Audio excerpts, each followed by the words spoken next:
Hello friends, welcome to Bloom Kitchen Tamil. இந்த வீடியோல நம்ம பார்க்க போற ரெசிபி ரவா பொங்கல். சிம்பிளா சீக்கிரமாவே இத செஞ்சிரலாங்க. உப்புமா செய்ற அதே டைம் தான் இதுவும் எடுத்துக்கும். ஆனா டேஸ்டா சாம்பார் சட்னியோட சாப்பிட ரொம்பவே டேஸ்டா இருக்கும். அது சுட சுட சாப்பிட்றப்ப அவ்வளோ டேஸ்டா இருக்குங்க ரவா பொங்கல். இது எப்படி செய்யறதுன்னு பார்க்கலாம் வாங்க. இது செய்யறதுக்கு ஒரு ட்ரை பேனில் பாசிப்பருப்பை 1/2 கப் எடுத்துருக்கேன். மீடியம் ஃப்ளேமில் வச்சு லைட்டாக வாசனை வர வறுத்துக்கலாம் பாசிப்பருப்பை. அப்போ தான் ரொம்ப டேஸ்ட் நல்லாயிருக்கும். நல்லா 2-3 தடவை அலம்பிட்டு குக்கரில் லைட்டாக முழுகிற அளவுக்கு தண்ணி சேர்த்துக்கலாம். பாசிப்பருப்பு முழுகிற அளவுக்கு தேய்த்தா போதும்.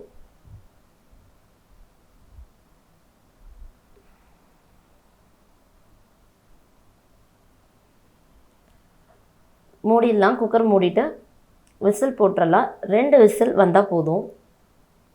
பாசிப்பருப்பு நல்லா வெந்துடும். அதுக்குள்ளே நம்ம ரவையை வறுத்துட்டு வந்துடலாம். பேனில் 1 ஸ்பூன் நெய் ஊற்றி நெய் மெல்ட் ஆனதும் 1 கப் ரவைக்கு 1/4 கப் பாசிப்பருப்பு கரெக்டாக இருக்கும். மீடியம் ஃப்ளேமில் வச்சு வறுத்துக்கலாம், இல்லை ரவை கருப்பாயிடும்.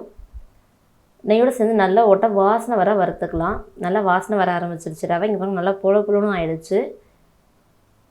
இப்போ அடுப்பு ஆஃப் பண்ணிடலாம். குக்கரும் விசில் வந்து முடிச்சிருச்சு. ப்ரெஷர் ரிலீஸ் ஆகிடுச்சு. ஓப்பன் பண்ணலாம் நம்ம இப்போது. இங்கே பாருங்கள் கரெக்டாக இருக்க நம்ம ஊற்றின தண்ணி நல்லாவே வெந்துருச்சு, மலர்ந்து வெந்துருச்சு. இதில் 3 கப் தண்ணி சேர்த்துக்கலாம். அடுப்பை ஆன் பண்ணிடலாம். நம்ம நல்லா கலந்து விட்டுருவோம்.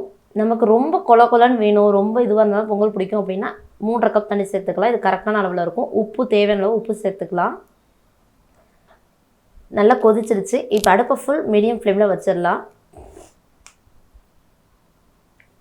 வச்சுட்டு வறுத்த ரவையை கொஞ்சம் கொஞ்சமாக ஆட் பண்ணி கலந்துக்கிட்டே ஆட் பண்ணிடலாம். ஏன்னா இப்படி ஆட் பண்ணுறப்ப கட்டி கட்டாமல் இருக்கும். ஆட் பண்ணி நல்லா கலந்து விட்டுட்டு மீடியம் ஃப்ளேம்லேயே வச்சுட்டு மூடி வச்சிடலாம். சும்மா முன்னா போதும். ஒரு 2-3 மினிட்ஸ்க்குள்ளே இந்த மாதிரி வந்துடும். நம்ம அதுக்கப்புறம் கலந்துட்டு இங்கே பாருங்கள் நல்லா கொலன்னு ரெடி ஆகிடுச்சு. நமக்கு இன்னும் நல்ல லிக்விடாக வேணும் அப்படின்றப்ப தண்ணி கொஞ்சம் சேர்த்து வச்சுக்கலாம். நெய் 2 ஸ்பூன் போட்டு கலந்து விட்டுருவோம்.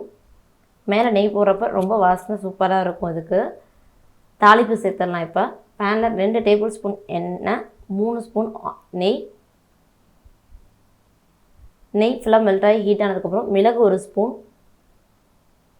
மிளகு லைட்டாக வெடிக்க ஆரம்பிக்கிறப்ப சீரகம் 1 ஸ்பூன், சீரகம் பொரிஞ்சதும் இஞ்சி 1 ஸ்பூன், 10 முந்திரி, கருவேப்பிலை கொஞ்சம், இதெல்லாம் நல்லா பொரிஞ்சதும்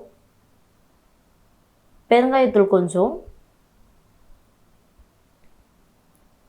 இப்போ அப்படியே தாளிப்பலை சேர்த்து கலந்து விட்டுறலாம்.